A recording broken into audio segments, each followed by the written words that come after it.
po, nag-usap na po ba kayo? Hindi. Ang katotohanan, hindi nabalitaan ko sa news din. Hindi niya sinasabi sa akin. Pero tama yung ginagawa niya. That's very proper. Dahil I am his father. And siyempre meron siyang bias for me. Kahit pilitin mo na walang bias, meron talaga siyang sana naman magkabayas siya, no? Dahil sa anak mo siya. Pero hindi, sir, eh.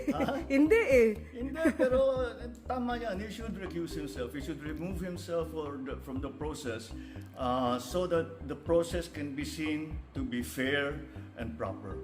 Ang nakakapagtaka lang talaga is hindi na bumalik si Attorney Torion, si Mike Defensor at Chavit Singson sa House of Representatives to represent the DDS bloc na magbibigay ng impeachment complaint din dapat.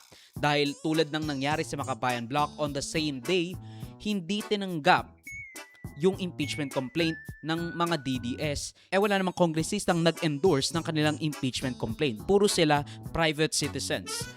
Ang kailangan kapag gusto mong mag-file ka ng impeachment complaint, dapat may at least one na kongresista na mag-endorse sa complaint mo. Nahabag siguro sila kay BBM. Was there an endorser from a representative of the House to endorse the complaint? Meron. Yes. Who was Meron. Actually, nangyari dyan sa Kedwin, may mga kausap kami. In fact, we were in the office of a congressman. Nung hindi ni-receive, tinawagan ko sila. Wag na. Hindi, sabi ko lang, dyan lang kayo. Pag ni-receive, baba kayo. Sabi lang, sige.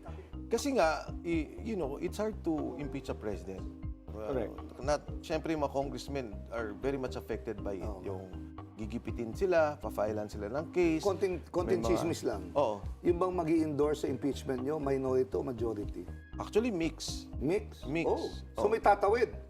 Ay, hindi naman. Well, ano ba? Hindi, mix eh. Dapat Mix. nag-usap kami ni Egay, and apparently, I understand that you spoke to Egay if he was Yes. willing to endorse. Sabi niya, he doesn't want to endorse. And either naman ang sabi niya, complaint. Yes, tama. Both. But ang nakwento is that Kiko Barsaga was going to endorse kaso suspended.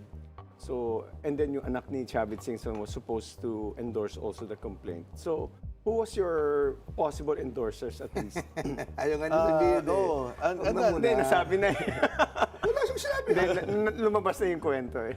May lumalabas na kwentong ganun. Pero, actually, yung kay Kiko, nung nakausap ko siya, sabi ko, Kiko, alam mo, maganda to Kasi ito nga, ayan, you're a constitutionalist, Attorney Cerda. Suspended siya eh.